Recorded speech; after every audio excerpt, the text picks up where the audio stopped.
Perkenalkan kami dari kelompok 7 yang beranggotakan, 1 Tangguh Pratama 23070203722, 2 Nabila Febriani 2.307.020.373, 3 Sintaina Nurfadila 2.307.020.374, akan menjelaskan cara penggunaan aplikasi Excel, mata kuliah komputer akuntansi. Kami menggunakan perusahaan Mitsubishi dengan pada tanggal 31 Januari pada tahun 2025. Kemudian kita akan langsung ke dashboard. Pada dashboard itu terdapat neraca saldo, kasir, aset tetap, saldo piutang, dan lain-lain. Untuk tampilan neraca saldo adalah seperti ini. Bisa dilihat. Kemudian untuk aset tetap, penampilannya akan seperti ini. Kemudian daftar persediaan memiliki penampilan seperti ini. Kemudian rekening akan memiliki tampilan seperti ini.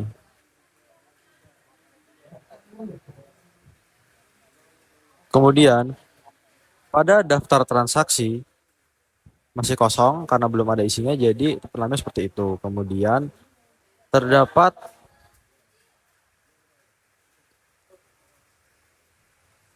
kasir dengan penampilan seperti itu. Kemudian terdapat saldo, piutang dan hutang. Kemudian terdapat faktur yang sudah ada itu. Dan bukti keluar kas.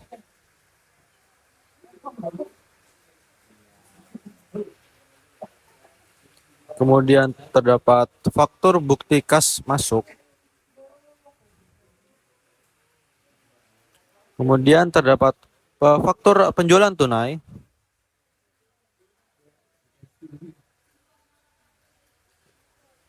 Kemudian terdapat faktur penjualan kredit dengan tampilan seperti di layar.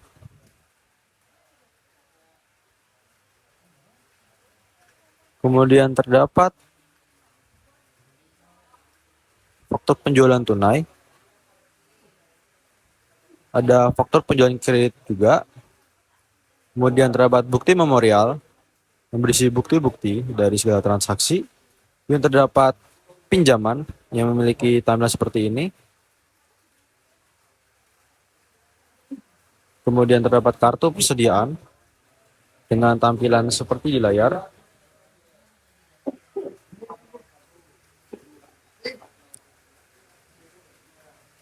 Kemudian pada unit transaksi terdapat yang pertama adalah transaksi umum dengan tampilan seperti ini yang menyimpan kode-kode dari beberapa. Kemudian terdapat transaksi penyesuaian dengan nomor bukti, tanggal, dan keterangan yang berbeda-beda.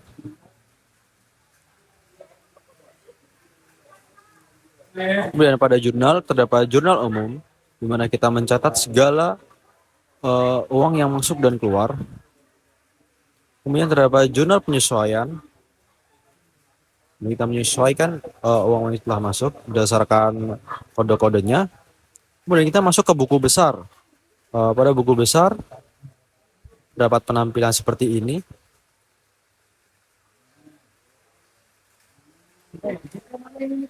Kemudian pada buku besar pembantu memiliki penampilan yang lebih singkat dari buku besar yang tadi. Kemudian ada neraca lajur. Bisa dilihat pada layar penampilannya. Kemudian terdapat laporan laba rugi. Bisa dilihat segala akun-akunnya. Kemudian ada laporan posisi keuangan. Bisa dilihat di layar. Berikut adalah jurnal umum. Di sini tempat untuk mencatat semua transaksi. Ini adalah contoh bagaimana menambahkan transaksi. Sudah saya tulis sebelumnya dan tinggal ditambahkan saja. Di copy sesuai banyaknya jurnal. Kemudian kita masukkan kode jurnalnya. Karena ini adalah penjualan, jadi jurnalnya itu menggunakan cash in bank, sale of merchandise, kemudian cost of goods sold, dan merchandise inventory. Kita tambahkan sesuai dengan nama kode di akun. Nah, untuk cost of goods sold sendiri memiliki kode 5140 dan untuk yang selanjutnya itu merchandise inventory memiliki kode 1150. Nah, setelah semua akunnya tertambah, kita bisa langsung memasukkan nominalnya sebesar cash in bank yang diterima itu harga jualnya sebesar 26 juta dan cost of goods sold dan merchandise inventory-nya sebesar 20 juta. Untuk harga bisa dilihat di persediaan. Nah, nanti ketika sudah selesai, data ini akan otomatis masuk ke dalam buku besar. Sebagai contoh, ini ada di buku besarnya bagian cash in bank. Dan selanjutnya juga akan masuk ke neraca lajur. Dia akan masuk ke neraca saldo dan mengelompokkannya sesuai dengan laporan keuangannya. Masuk ke dalam laporan keuangannya, dia juga akan masuk ke rekonsiliasi korannya.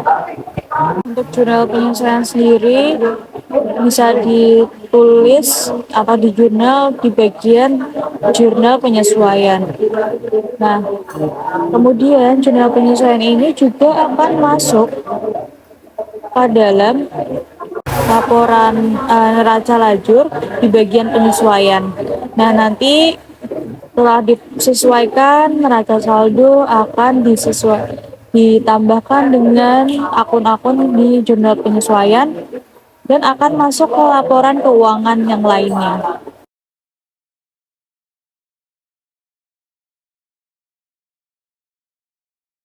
Oke, di sini selanjutnya yaitu masuk ke menu faktur, di mana ada faktur bukti kas keluar, faktur bukti kas masuk, faktur penjualan tunai, faktur penjualan kredit, dan adjusting journal untuk jurnal penyesuaian atau bukti memorial. Dengan pemisahan ini, setiap transaksi dicatat di tempat yang tepat sehingga memudahkan pelacakan, rekonsiliasi, dan penyusunan laporan keuangan. Untuk yang pertama, kita ambil contoh dari faktur bukti kas keluar, di mana di sini ada keterangan nama perusahaan kita, lalu nomor bukti, ada tanggal juga, dan di sini keterangan bukti kas keluar, lalu dibayarkan kepada siapa, jumlah dibayarnya berapa, terbilangnya berapa, dan keterangannya untuk apa. Di sini juga ada tanda tangan menyetujui sebagai pemilik dan sebagai pengelola. Di sini bisa dilihat juga transaksi-transaksi lainnya. Oke, selanjutnya di sini kita masuk ke faktur bukti kas masuk, di mana di sini sama juga ada nama perusahaan kita, nomor buktinya berapa, dan tanggalnya itu tanggal berapa, bulan dan tahunnya berapa. Lalu sini ada keterangan bukti kas masuk, diterima dari siapa, jumlah dibayarnya itu berapa, keterangannya sebagai apa gitu, untuk apa. Di sini juga ada tanda tangan menyetujui sebagai pemilik dan juga pengelola. Bisa dilihat juga transaksi-transaksi yang lainnya di bawah sini. Oke, di sini kita langsung masuk ke faktur penjualan tunai, di mana ini tuh digunakan untuk mencatat penjualan yang langsung dibayar saat itu juga. Di sini ada nama perusahaan, nomor bukti, tanggal dan terminnya berapa, dan juga ada keterangan kodenya berapa, quality dari barangnya berapa, nama barangnya apa, dan harganya berapa, juga jumlahnya jadinya berapa. Di sini kita karena ini penjualan tunai, jadi jurnal hasilnya nanti adalah akan menambah kas. Bisa dilihat juga transaksi-transaksi yang lainnya. Oke, kita langsung masuk ke faktur penjualan kredit, di mana untuk mencatat transaksi penjualan yang pembayarannya itu tidak langsung sehingga menjadi piutang. Di sini kita bisa lihat juga untuk quality, kode nama barang, harga, jumlah, total. Nah, seperti yang tadi sudah saya bilang, karena ini faktur penjualan kredit, maka akan menambah piutang dagangnya seperti itu. Oke, di sini kita lanjut ke adjusting journal, di mana sheet ini itu digunakan untuk mencatat jurnal penyesuaian atau bukti memorial.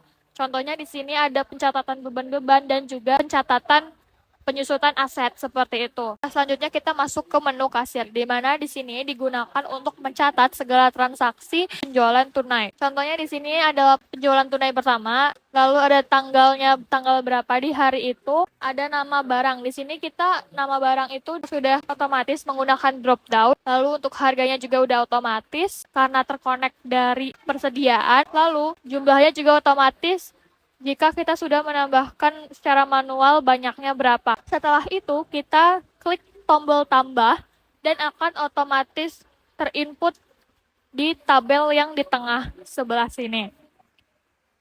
Ada nomornya transaksinya itu keberapa, tanggal berapa, nama barangnya apa, harganya berapa, banyaknya berapa, dan jumlahnya berapa.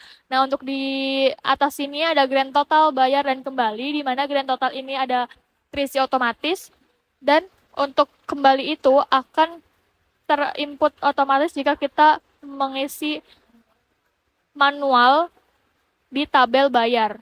Jadi tabel bayar itu adalah kas yang dikeluarkan atau jumlah uang yang dikeluarkan oleh pembeli.